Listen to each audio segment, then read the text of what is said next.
Welcome to mega nine TV. ఆయన టీడీపీలోనే కీలక నాయకుడు. ఆయన స్టైల్ కూడా మిగతా రాజకీయ నాయకులకు భిన్నంగా ఉంటుంది.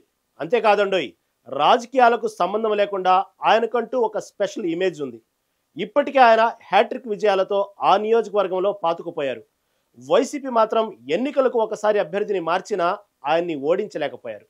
ఆయనకు అక్కడ ఇంత బలం ఎలా వచ్చింది? ప్రత్యర్థులకు కొరకరాని కోయగా మారిన ఆ నాయకుడు ఎవరు? తెలుసుకోవాలంటే లెట్స్ వాచ్ నౌ.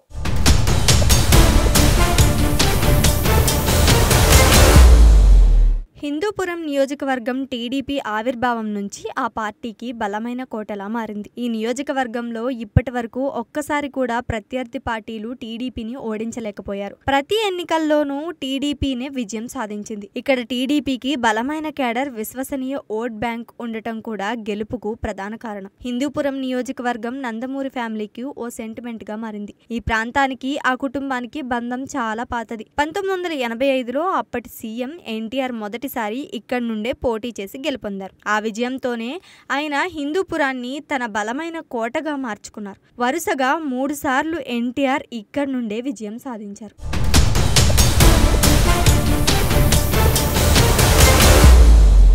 ఆ తర్వాత ఆయన కుమారుడు నందమూరి హరికృష్ణ ఒకసారి ఈ నియోజకవర్గానికి ప్రాతినిధ్యం వహించారు. ఇక మధ్యలో 1999 నుంచి 2009 వరకు 3 సార్లు స్థానిక నేతలకు ఛాన్స్ ఇచ్చిన హిందూపురం ఓటర్లు మాత్రం ఎప్పటికీ టీడీపీ వెంటనే నిలబడ్డాయి. 2014లో నందమూరి బాలకృష్ణ రాజకీయాల్లోకి ఎంట్రీ ఇచ్చి హిందూపురం నుంచి పోటీ చేశారు. 1983 నుండి ఈ నియోజకవర్గం టీడీపీకి కంచుకోటగా ఉంది. ఎల్లో పార్టీ అభ్యర్థులందరూ విజయం సాధించారు. 2014లో రాష్ట్ర విభజన తర్వాత రాజకీయాల్లోకి ప్రవేశించిన బాలకృష్ణ టీడీపీ టికెట్ పై హిందూపురం నుండి పోటీ చేసి తన తొలి ఎన్నికల్లో విజయం సాధించారు. అప్పటి నుంచి ఇక్కడ బాలయ్య వరుసగా విజయం సాధించారు.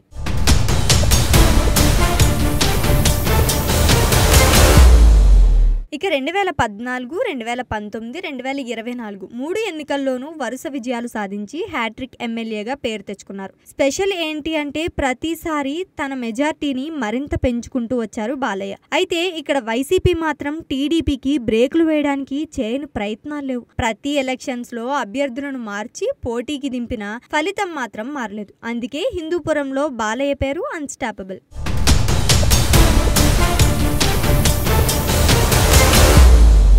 హిందూపురం అసెంబ్లీ నియోజకవర్గంలో గత ఎన్నికల్లో వైసీపీ ఒక ప్లాన్ చేసింది. బీసీ మహిళలను అభ్యర్థిగా నిలబెట్టి బాలయ్యకు షాక్ ఇవ్వాలని ట్రై చేసింది. కానీ ఆ ప్లాన్ వర్కౌట్ కాలేదు.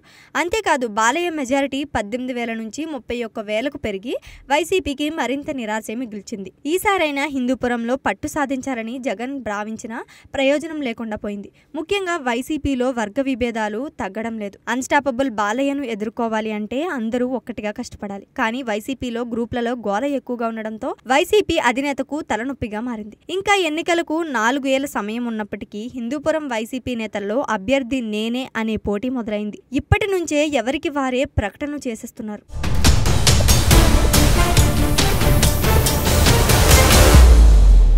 అసలు టీడీపీకి హిందూపురం కంచుకోటలా మారిందంటే 1984లో ఉమ్మడి ఏపీలో జరిగిన రాజకీయ పరిణామాలు రాష్ట్ర రాజకీయ హిస్టరీలోనే ఒక పెద్ద మలుపు తిప్పాయి. ఇక అదే సమయంలో ఏర్పడిన రాజకీయ సంక్షోభం కారణంగా అప్పటి సీఎం దివంగత ఎన్టీ రామారావును గవర్నర్ రామ్లాల్ పదవి నుంచి తప్పించారు. అయితే ఇది పూర్తిగా రాజ్యాంగ విరుద్ధమని భావించిన ప్రతిపక్ష పార్టీలు తీవ్రంగా స్పందించాయి. రాష్ట్ర వ్యాప్తంగా నిరసనలతో హోరెత్తించారు. ఇక ప్రజలు పెద్ద ఎత్తున ప్రతి గల్లీలోనూ ఆందోళనను తీవ్రతరం చేశారు.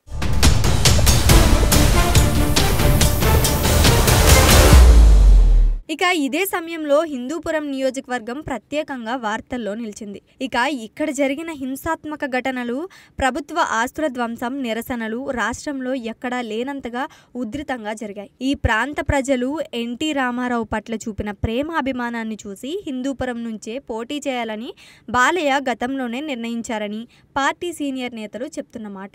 అప్పటి నుంచి ఎన్టీ రామారావు హిందూపురం నుంచి వరుసగా పోటీ చేసి విజయం సాధించారు. ఆ విధంగా హిందూపురం, ఎన్టీఆర్ మధ్య ఒక గాఢమైన రాజకీయ భావోద్వేగ బంధం ఏర్పడింది. ఆయన తర్వాత హరికృష్ణ, బాలయ్య ఇక్కడ గెలిచారు. బాలయ్య కూడా వరుసగా గెలిచి హ్యాట్రిక్ కొట్టి బలంగా పాతుకుపోయారు.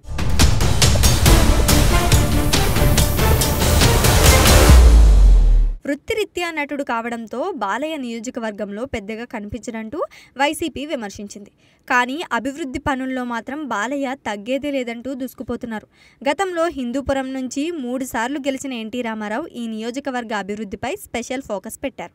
ఆయన హిందూపురంలో అనేక పరిశ్రమలు స్థాపించడమే కాకుండా మౌలిక సదుపాయాలను మెరుగుపరిచే పనులు కూడా చేశారు. ఈ కృషి వల్ల హిందూపురం ఆర్థికంగా, సామాజికంగా మంచి పురోగతి సాధించింది. బాలయ్య కూడా తగ్గేదే లేదంటున్నారు. సుమారు 500 కోట్లతో 120 కిలోమీటర్ల పైప్ లైన్ వేసి జీడిపల్లి రిజర్వాయర్ నుంచి త్రాగునీటిని హిందూపురానికి తరలించారు. ఈ ప్రాజెక్ట్ 2019 ఎన్నికల్లో బాలయ్య విజయానికి పెద్ద కారణమైందని రాజకీయ విశ్లేషకులు చెప్తున్నారు.